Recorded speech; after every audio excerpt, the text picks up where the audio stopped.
Welcome back to the Essentially You podcast. I am your host, Dr. Marisa Snyder, and I'm here to help you rock your hormones and feel great in your body so that you can reclaim more energy, vitality, and joy and become the CEO of your health. Let's jump on in. It is officially the holidays, and with the holiday season comes all of the delicious, cozy comfort foods, drinks, and desserts. And I have a feeling that you have some favorites. I know I do. Speaking of favorites, one of my favorite things to do this time of the year is go to Disneyland. I love holiday Disney, and I love all of the holiday Disney food. And one of the things that I love most, we just went yesterday, is the Raspberry Rose Mickey macaroon at the Jolly Holiday Bakery Cafe. Now, I enjoyed this ridiculously big macaroon with my mom and Alex yesterday. And let me tell you, it was one of the first things I did when I got into the park so that I got one before they sold out. Now, in order to set myself up for success, one, I really savored this incredible dessert because it was as good as I remembered it. But we had lunch before that. I had this really yummy chicken salad before that. And then we walked for like 20 to 30 minutes afterwards.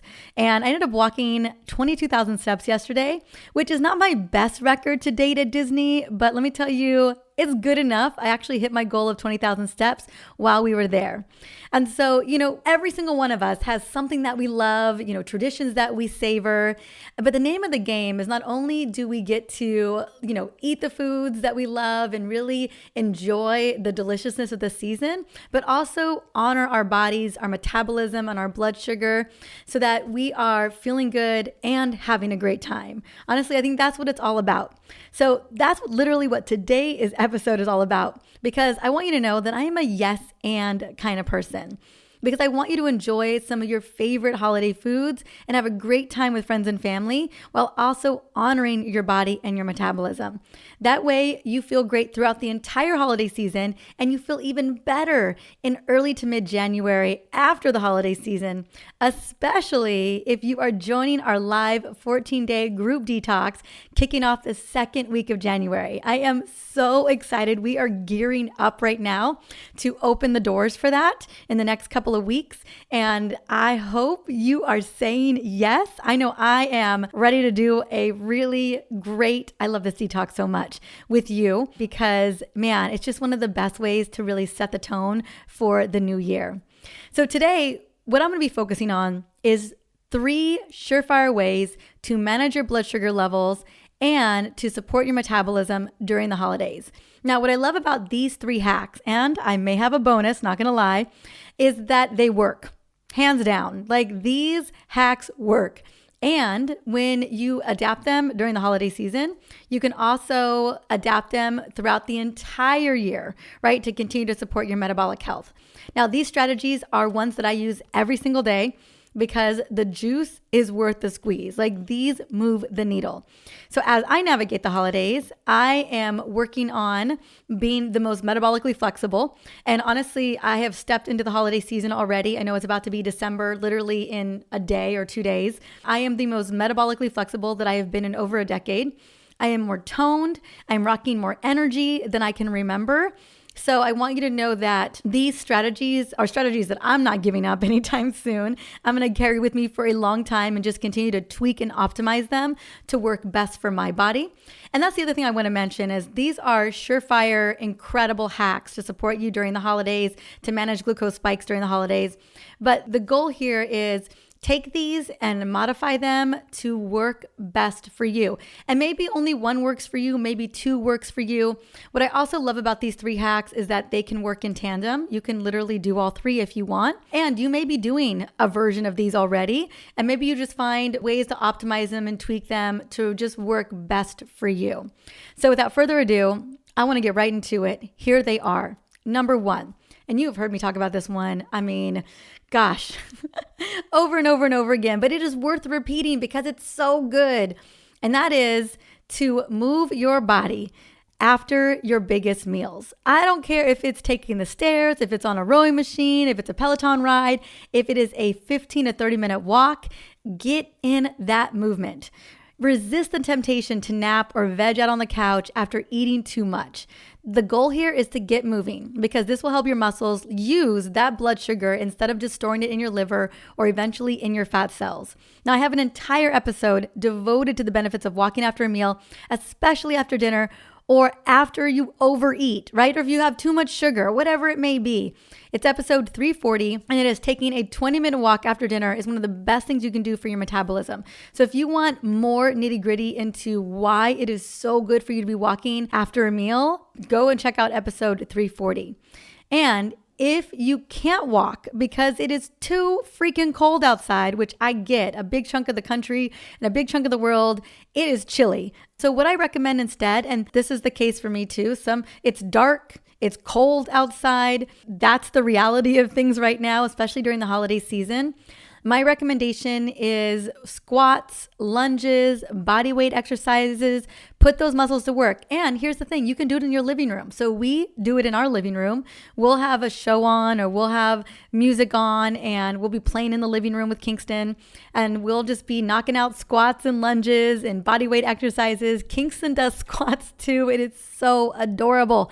He is a little squat machine. And so what we know is that if we can leverage our muscles, we don't have to end up using so much insulin to manage that glucose in our bloodstream. And the newest research points to working out in the evening as the best time to increase your metabolic rate and to increase your burn rate. Now, I personally love working out in a fasted state in the morning, but I also love walking or doing something that uses my biggest muscle groups in the living room later in the evening, usually after dinner. So again, getting where you fit in. I know a lot of us during the holidays, we're going to be snacking and eating throughout the day. And so just carve out a morning walk, an afternoon walk, an after dinner walk, whatever works best for you, or better yet, just build in your workouts in the afternoon or the evening, like whatever works best for you, but just make sure that you keep moving that body so that you are helping to support the amount of blood sugar that you may be dealing with during the holidays. All right, number 2, eat dessert after a meal. Now, I have shared this before. Do not eat dessert for breakfast, and that goes for muffins, sugar in your coffee, cereal, pumpkin waffles, granola, acai bowls. All of these are really high carb, sugar-laden foods that will lead to a glucose spike that can really gunk up our cells, right? And don't eat dessert on its own, like for a snack or for a late night dessert, right? Snacks are, especially if they're dessert snacks, they're really not that great for us in general. Ideally, you want to be eating 3 nutrient-dense meals a day with protein, healthy fats, and lots and lots and lots of fiber. I'm talking veggies to keep you full between meals. When we eat sugar on an empty stomach, we are practically ensuring that we will experience a major blood sugar spike and crash. Now, given most desserts will spike your blood sugar if eaten alone, the best time to eat dessert is after a meal containing lots and lots of fiber, some good fat, and some really clean protein sources. That way, the sugar from that dessert is slowed down in the digestive system. It won't enter the bloodstream so quickly, which will lessen that blood sugar spike. It'll be more of like a blood sugar hill than like a towering mountain that hits really hard. And even better still, aim for desserts that have a low glycemic load, like berries with homemade whip, dark chocolate, or my personal favorite, like dark chocolate almond butter cups. So we can absolutely still enjoy like really yummy, rich desserts, but maybe we make modifications. I'm a big fan of upgrading dessert, upgrading snacks, and really focusing on really delicious things that are also not going to hit so hard when it comes to the bloodstream. And so one of my favorite things to do is we make dark chocolate almond butter cups with a little bit of sea salt on top. And these are phenomenal. They're rich, they're creamy, but they are not packing a massive blood sugar spike punch. So those are some things to be thinking about. Again, sugar-free sorbets, keto brownies, avocado mousse. Like you can really get creative. There are so many recipes out there, but just make sure that you are doing it after a meal so that your body can really metabolize it a lot slower and it won't hit so hard when it comes to, a big glucose spike. And then number 3, this is one that has been really, really working for me. and that is adopting reverse fasting or early time-restricted eating. So the newest research in JAMA suggests that if you're going to skip a meal, let it be dinner, or aim for a smaller dinner earlier in the evening. Now, you've probably heard the statement, eat breakfast like a king or queen. Queen for me, lunch like a prince or princess, and dinner like a pauper. The goal is to eat when the sun comes up and finish eating when the sun goes down. Eating in line with their circadian rhythms can make for better weight management, as well as improved sleep, healthier blood sugar levels, and so much more. Now, as I mentioned in other podcasts, this type of fasting is called reverse fasting or early time-restricted eating. So reverse fasting is a little bit different from the traditional type of intermittent fasting because instead of eating dinner around 8 p.m. or even 7 p.m. and skipping breakfast, you start your fast earlier in the day, preferably 5 or 6 p.m., and then fast for 12 to 15 hours. Now, this subtype technically refers in the scientific literature as early time-restricted eating or just time-restricted eating.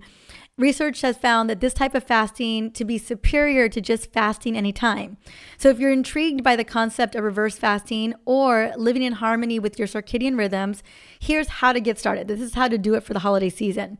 Plan to do a reverse fast, meaning you leave 12 to 13 hours between your early dinner and breakfast. For example, push back dinner to 5:30 p.m. or 6 p.m., and then plan to break your fast around 7 a.m. or 8 a.m. the next morning. And if you're just getting started with intermittent fasting, here are 3 great ways to set yourself up for success when applying intermittent fasting to your life and your body. Number 1, before starting fasting, make sure that your last meal of the day is high in protein and low in sugar or refined carbs. That way you don't activate your killer craving centers in the brain. This is especially true in the evening. I mean, how often have you wanted to start intermittent fasting, but then you ate a really carb-heavy dinner like pasta and found yourself hungry late at night before going to bed? So if your meal has adequate amounts of lots of fiber like veggies, protein, and a little bit of fat, you are really going to set yourself up for that 12 plus circadian fast. And it's super important to get sufficient protein here. So 0.75 to 1 gram of protein per pound of lean body mass is the goal. For example, if a woman weighs 130 pounds and has lean body mass of 100 pounds, I recommend between 85 and 100 grams of protein a day. Number 3, when you break your fast with the first meal of the day, ideally in the morning, this is the best time to do it because you are in a more thermogenic state. So break your fast with a savory meal containing protein, healthy fats, and fiber.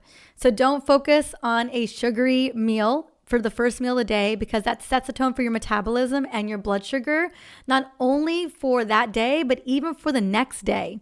So it's going to be super important that that first meal of the day when you break your fast is a really metabolically supportive meal, right? Maybe it's a green smoothie with protein powder. Maybe it's eggs with veggies and avocado, or maybe it's leftovers from the night before. Whatever it is, get in where you fit in. Just when you break that fast, make sure that it's a metabolically supportive meal so that you really set the tone for the rest of the day and that you feel great for the rest of the day. And then as far as my bonus, so that you can have your pecan pie and eat it too, I recommend incorporating effective herbs and supplements to blunt a blood sugar spike like berberine into your daily supplement regimen. Studies have shown that herbs like berberine and cinnamon can effectively control blood sugar spikes. And berberine has been used in traditional Chinese medicine for thousands of years. Some of its uses include cholesterol reduction, weight loss, and blood sugar control. Studies have shown that it can reduce blood sugar spikes by up to 30% after you eat. Berberine does this by reducing the amount of sugar produced by the liver and increasing insulin sensitivity. It's even been found to be as effective as some drugs used to treat type 2 diabetes. Now, while berberine isn't the only herb that helps balance blood sugar, it's certainly a heavy hitter when it comes to the other metabolic balancing benefits that it brings to the table. Now, there are definitely other herbs that I recommend as well, things like cinnamon extract, American ginseng root, fenugreek, Jamaica extracts. All of these can be supportive in blood sugar control, the uptake of glucose by muscle cells, and may also help maintain healthy blood lipids like triglycerides and low-density lipoproteins, LDLs. And so when I was creating my supplement, I wanted to make sure that I took a combination of these herbs to really help support healthy blood glucose and insulin sensitivity, and to also support cardiometabolic health through antioxidant properties to assist with healthy inflammatory responses. So I am obsessed with the amazing results that I'm seeing people get with the glucose support. It's not just about lowering blood sugar levels and insulin levels, it's about addressing all facets of metabolic dysfunction. And that was really my goal. And so here's my take on all of this is that this is the holidays. You're going to be eating the pecan pie or the apple pie or the sugar cookies or the peppermint bark ice cream. I don't know. I'm just naming things that may be delicious. Brownies, cinnamon rolls, and you're going to want to really enjoy them. And you get to do that. You get to enjoy the yummy foods. But if you don't want the blood sugar spike on the back end of that, one, definitely think about the big ways that I recommended today, but also consider a glucose support supplement for those days or those treats where, you're just going to really enjoy it and hopefully not take the big blood sugar hit on the other side. So if you are looking for a wonderful solution, especially for those holiday treat moments, I highly recommend trying glucose support out. I've had so many women come back to me. I guess I launched it back in July. And people have been running their hemoglobin A1C at least once or twice. And I've had several women, dozens of women come back with a hemoglobin A1C about 3 to 4 points lower than when they started it. So if you're looking to drop your hemoglobin A1C, if you're looking to support your metabolism, if you're looking to blunt blood sugar spikes, having a good glucose support herbal supplement can be a part of a healthy way of getting there, along with wonderful lifestyle strategies. Because again, this is about a yes and approach. This is about, enjoying what you love, but also ensuring that your body and your metabolism is working for you. So I will have the link for glucose support inside of this episode. If you want to go and check it out and get a bottle for yourself, maybe even a bottle for a family member. And again, I would love to hear which of these 3 you're down to try. And remember, you can absolutely stack these 3 strategies, or technically 4 strategies. You could try the early restricted intermittent fasting, the walking and movement, right? The having dessert after a meal, and even having a great herbal supplement. All of these things could absolutely work to your benefit, and they're all super safe to do. So let me know. Head on over to Instagram at Dr. Marisa. Let me know which ones you're going to try. I would love to hear from you in my DMs. And again, this episode is all about supporting you during a fun and amazing time of the year where I want you to be living your best life. So I hope that this episode has helped to support you. The goal always is to upgrade your health and support your hormones. Get a moment, if you have a chance, definitely subscribe to the show and review it so that more women can get access to these episodes and hopefully also own becoming the CEO of their health. Until the next episode, have an amazing day.